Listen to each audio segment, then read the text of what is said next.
guys, you are tuned into Christian & Co. I am Christian, you can call me Chris. So today, guys, I'm going to give you guys another crazy story time. In my last video, I thanked you guys for helping me reach 1,000 subscribers. Again, thank you guys so much. I love you guys. You are freaking fantastic. So the last video is what you need to watch to figure out how to enter the giveaway. Let's just get into the story time. Okay, guys, so basically, I made a video before about how I find clients sometimes. And y'all know sometimes I be looking, where I be looking for clients. I be looking on Twitter, Facebook, Instagram, you know, social media. So this one particular instance, I found a client who needed to get her hair done on Twitter. Now, all the time when you follow somebody, they don't automatically get the ability to DM you. They have to follow you back and then you can DM them. So this is one of those situations. I followed a young lady and told her that I could do the braids that she wanted. And I basically was just waiting on her to hit me back. So when she hit me back, she favorited a bunch of my tweets. So she liked a bunch of my tweets. And she sent me a DM and was like, is this really you? Now, my Twitter and my Instagram are the same. They're both only a girl. But on my Instagram, I have like, I don't even have 100 followers. I mean, I have 100, but I have like 170 something followers on my Twitter because I just, like, it's a new one.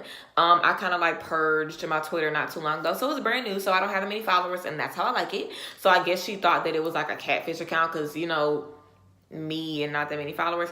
And girl, I don't even think I'm that good. Like, I'm cute. But do I think somebody would steal my pictures and use it for a catfish? Girl, no. It's not that deep, okay? But anyway, she asked if I was real. I was like, yes, I'm real. And she was just like, oh my God, you're so perfect. You're so pretty. And I was like, let me see what this girl on. Because I do hair. Y'all know I do hair. But I've been in situations before where a girl tried to get me to do her hair and she was really trying to like come at me. So I'm like, this girl talking about I'm cute.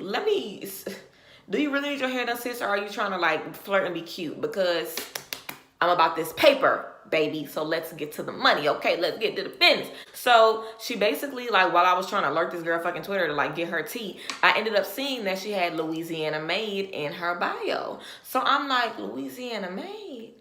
I'm Louisiana Made, girl, let's see. So I sent her a message and I'm like, well, after I told her I'm really me, I asked her, where are you from in Louisiana? And she was like, oh, I'm from Baton Rouge. Y'all know I'm from Baton Rouge. So I'm like, what part are you from? I'm from this part. I'm from South Baton Rouge. What part are you from? And she was like, oh, me too. So I'm like, okay, man, we from the fucking South, yeah. Like, I'm thinking I done found my neighbor, like, you know, 6 hours away. What are the odds of that? So we start talking about how long we've been here and why we moved and, you know, just things like that. And then she was like, okay, but do you do hair, though? Like, I wanted to get this and this and this. So we started talking about hair. I was telling her about where to get your weave from. You know, I was just giving her all of the tea and stuff like that. I was just basically, we were having a normal conversation. So I ended up following her on Instagram. She followed me back, all that good stuff. And the first thing that was kind of weird to me was that she said she was from South Baton Rouge, but we didn't have any of the same followers in common. And y'all know on Instagram, whenever you follow somebody or you look at their profile, it'll be like, this person is followed by 100 people that you follow. Like, it'll tell you. We didn't have any followers in common. I just drank a strawberry Fanta and it's creating little bubbles in my chest. So excuse me if you can like see me. So anyway, we didn't have any followers in common. So I was kind of like, that's weird that we don't have any followers in common, but whatever, you know, I kind of just try to, whatever, dismiss it and keep going. So basically moving forward, she said she wanted me to do her hair that night. And we had been talking about places to go out and stuff like that. And I was trying to go out that night anyway. So I was like, hey, if you're not doing nothing, you can bring some of your people, you know, you could come. It'll be, you know, no big deal. I invited her out. So she said that she would come. It wouldn't be a problem, but she did say that she didn't have any friends and stuff like that. I haven't met that many people down here anyway either, so I understand that. And she was gonna, you know, try to get a ride to come to me because she doesn't live in Dallas. She lives on the outskirts. Now, before she said, you know, that she was gonna have to look for a ride, she asked me when I was gonna come pick her up. She asked me, she was like, so what time do you want to come and pick me up? I'm not gonna pick you up. What? Like, I was just like, what? Like, that kind of made me be like, what the fuck? I'm like, baby, I don't drive. I don't have a license. I get driven everywhere. I don't know who's going to pick you up. I don't know. So she ends up finding a ride or whatever. Now, I had 3 clients this day. I remember I'm working on my first client at 3. You know, I'm working on my first client. And she sends me a message and she's just like, can I come now? Now, mind you, it's 3. p.m. She was originally, her appointment was for 9 p.m. So it's like, can you come 6 hours early? No, I'm doing hair right now. What would you come and do? And then that was just, I was just like, I'm with a client right now. It's 6 hours, like your appointment is until 9, but I have a client right now. That's basically that. And she didn't really send anything back. I finished that client. I had another client come. And then that was around 7. And she was like, I'm on the way. Like, told me that she was on the way. And I was like, why is this girl on the way? Her appointment is until 9. What is she doing? Like, what are you... Like, I just didn't get why was she on the way. So I'm talking to my client about this. And I called my friend Angela on the phone because I'm like, baby... Do you think that, I'm like, girl, you need to come over here because I need some backup. I need more and more support, baby. I need you to be in the building because I don't know what this girl fucking talking about. She coming over. What? Like, girl. So she was saying she was coming. I'm on the phone with Angela. Me and Angela talking, my client talking. We just end up talking. And then I look on the phone and I'm like, it's been an hour and 30 minutes. This girl said she was on the way. But she only lived like 40 minutes away from me. So now I'm starting to feel bad. I'm like, damn, did something happen to this girl? Like, did she get in a strange Uber or something? Because you're telling me that, you don't have no way to get here, but you're on your way 2 hours ago. Where are you? What happened? Like, what happened?